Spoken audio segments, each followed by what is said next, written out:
Assalamualaikum warahmatullahi wabarakatuh. Perkenalkan, nama saya Laksmana Lifuddin, selaku moderator pada presentasi yang berjudul Deret dan Aritmatika sekarang ini. Sebelum masuk ke materi, saya ingin memperkenalkan anggota-anggota kelompok saya. Yang pertama ada Ahmad Syahid selaku pemateri 2. Yang kedua ada Rahmat Al-Qadri sebagai pemateri ketiga. Yang ketiga ada Syahrul Ramadan sebagai pemateri keempat. Fairuzodi Fidera Salim sebagai penyusun, dan Andi Rayhan Rahmat serta Muhammad Aksa sebagai editor. Baik, tanpa berlama-lama, saya langsung masuk ke materi. Yang pertama, abstrak.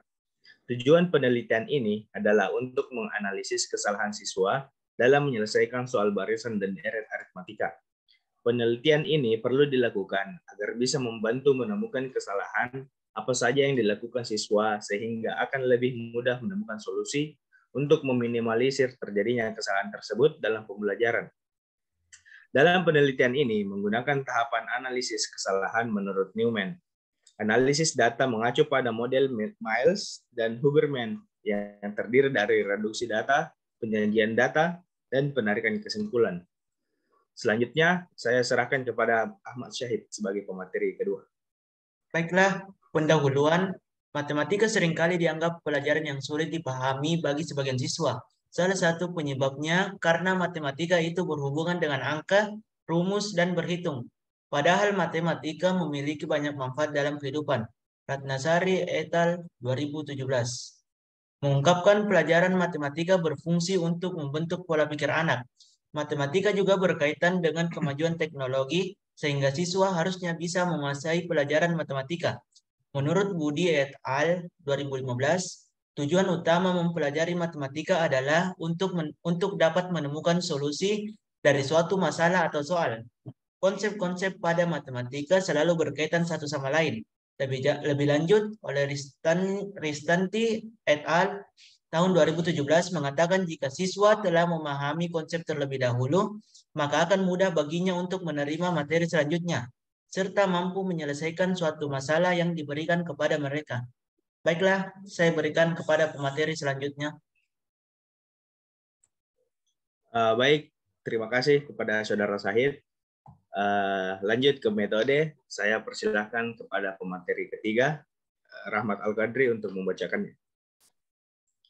Oke, baik, saya akan membacakan materi yang berupa metode. Penelitian ini merupakan penelitian deskriptif kualitatif untuk meneliti kesalahan yang dilakukan siswa dalam menyelesaikan soal materi barisan dan deret aritmatika. Subjek penelitian ini adalah 23 orang siswa kelas 11 SMA Negeri 1 Hulu, Kuantan. Analisis kesalahan yang digunakan dalam penelitian ini menggunakan tahapan analisis kesalahan menurut Newman. Dalam mengidentifikasi kesalahan-kesalahan yang dilakukan oleh siswa, dilakukan dengan melihat langkah-langkah penyelesaian yang dibuat siswa dalam menyelesaikan tes yang diberikan. Maka dari itu, dibutuhkan indikator-indikator yang digunakan untuk mempermudah identifikasi kesalahan yang dilakukan siswa. Indikator-indikator kesalahan yang peneliti buat sesuai dengan analisis Newman. Berikut adalah tabel-tabel jenis-jenis kesalahan yang dilakukan. Yang pertama ada reading error. Indikator kesalahannya yaitu siswa salah dalam membaca soal. Yang kedua, comprehension error. Indikator kesalahan, siswa tidak memahami informasi apa saja yang ada pada soal dengan lengkap. Salah dalam menentukan apa yang diketahui soal. Ketiga, transformation error. Salah satu menentukan rumus yang digunakan dalam langkah-langkah penyelesaian soal. Yang keempat, proses skill error. Salah dalam mengoperasikan perhitungan dalam menyelesaikan soal. 4. Encoding error. Salah dalam menentukan jawaban akhir ataupun tidak menentukan jawaban akhir dari soal. Oke, baik, saya lempar ke moderator.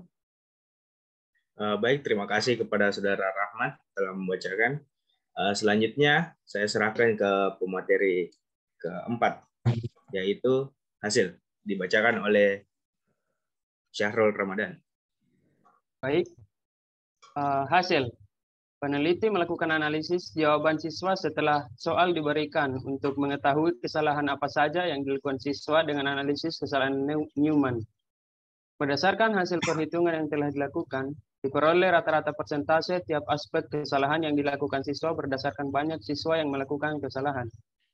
Berdasarkan tabel terlihat bahwa kesalahan yang paling banyak dilakukan siswa adalah pada jenis kesalahan proses skill error. Berikut adalah tabel-tabelnya. Jenis kesalahannya itu reading error. Banyak siswa yang banyak siswa yang salah di sini, itu ada soal 3 dan soal 4. Kemudian compression error. Di soal 1 ada 3, soal 2 ada 1, dan soal 5 ada 1. Di transformation error, di soal 2 ada 1, soal 3 ada 1, soal 4 ada 3, dan soal 5 ada 3.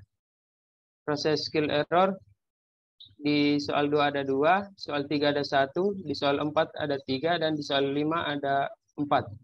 Dan yang terakhir, encoding error. Di soal 4 terdapat 1 dan soal 5 terdapat 1. Ya, itulah tadi. Sekian dan terima kasih. Baik, terima kasih kepada Syahrul Ramadan telah membacakan hasil pada presentasi. Itulah tadi presentasi dari kami. Kesimpulan yang didapat adalah berdasarkan hasil penelitian yang telah dilakukan di kelas 11 SMA Negeri 1 Hulu Kontan, disimpulkan bahwa siswa masih banyak melakukan kesalahan dalam menyelesaikan soal matematika. Adapun jenis kesalahan yang dilakukan siswa adalah reading error dengan persentase kesalahan sebanyak 13%, comprehension error dengan persentase kesalahan sebanyak 22%, transformation error dengan persentase kesalahan sebanyak 35%, proses skill error dengan persentase kesalahan terbanyak yaitu sebanyak 44%, dan yang terakhir encoding error dengan persentase kesalahan sebanyak 9%. Demikianlah presentasi dari kelompok kami. Kurang lebihnya mohon dimaafkan. Wassalamualaikum warahmatullahi wabarakatuh. Assalamualaikum warahmatullahi wabarakatuh.